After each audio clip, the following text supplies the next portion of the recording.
Assalamualaikum warahmatullahi wabarakatuh. Perkenalkan, nama saya Muhammad Akbar Putra Pratama dari kelas 12 IPA 1. Adapun tujuan pembuatan video ini adalah untuk memenuhi tugas bahasa Indonesia, yaitu membuat video teks sejarah. Peristiwa sejarah yang akan saya bahas adalah pemberontakan PKI tahun 1948 yang terjadi di Madiun dan tepatnya pada tanggal 18 September 1948. Pemberontakan ini didalangi oleh Front Demokrasi Rakyat yang terdiri dari beberapa partai seperti Partai Komunis Indonesia, Partai Sosialis Indonesia, Partai Buruh Indonesia, Pemuda Rakyat, dan lain-lain. Pemberontakan ini dilatar belakangi dengan jatuhnya kabinet RI yang saat itu dipimpin oleh Amir Syarifuddin. Kemudian dibentuklah kabinet baru dipimpin oleh Muhammad Hatta. Namun Amir dan kelompok-kelompok sayap kiri lainnya tidak menyetujui pergantian kabinet tersebut. Pada sidang Politbiro PKI yang diadakan pada tanggal 13 sampai 14 Agustus 1948, Musso, seorang tokoh komunis Indonesia yang sudah lama tinggal di Uni Soviet, menawarkan serta menjelaskan gagasan barunya untuk Indonesia. Ia ingin memimpin sebuah revolusi proletariat dan mengubah pemerintahan menjadi Komite Front Nasional. Selanjutnya, Musso mengadakan rapat raksasa di Yogyakarta. Di sini dia menjelaskan tentang pentingnya pergantian kabinet presidensial menjadi kabinet Front Persatuan. Ia pun menyerukan tentang kerjasama internasional terkhusus dengan Uni Soviet, bertujuan untuk mematahkan blokade Belanda. Untuk menyebarkan gagasannya tersebut, Musso dan Amir beserta kelompok-kelompok sayap kiri lainnya berencana untuk menguasai daerah-daerah strategis di Jawa Timur maupun Jawa Tengah seperti Solo, Madiun, Bojonegoro, dan lain-lain. Penguasaan ini pun dilakukan dengan agitasi, demonstrasi, serta bentuk-bentuk aksi pengacauan lainnya. Rencana itu diawali dengan melakukan penculikan serta pembunuhan terhadap tokoh-tokoh yang mereka anggap musuh di kota Surakarta, serta melakukan adu domba terhadap kesatuan TNI termasuk kesatuan Siliwangi yang ada di sana.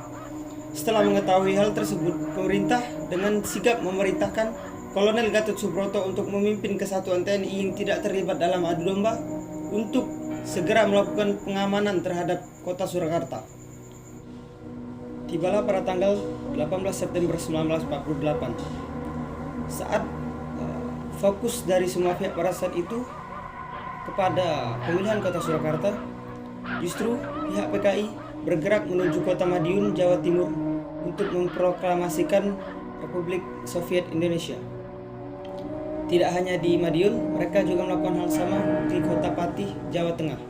Dalam pemberontakan ini, mereka berhasil membunuh Gubernur Jawa Timur yaitu R.M. Suryo.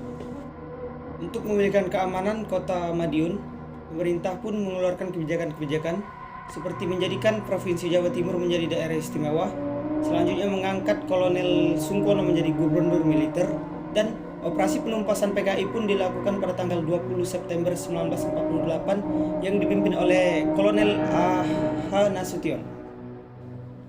Walau sebagian besar pasukan TNI yang ada di Jawa Timur sedang berkonsentrasi untuk menghadapi Belanda, namun dengan menggunakan 2 brigade dari cadangan Divisi 3 Siliwangi dan serta bantuan dari kesatuan-kesatuan Republik Indonesia lainnya, penumpasan PKI pun dapat dilakukan. Salah satu operasi dari penumpasan ini adalah pengejaran terhadap musuh. Ia melarikan diri ke Ponorogo dan dalam peristiwa ini pun ia berhasil ditembak mati. Sedangkan Amir dan kelompok-kelompok sayap kiri lainnya berhasil ditangkap lalu dihukum mati.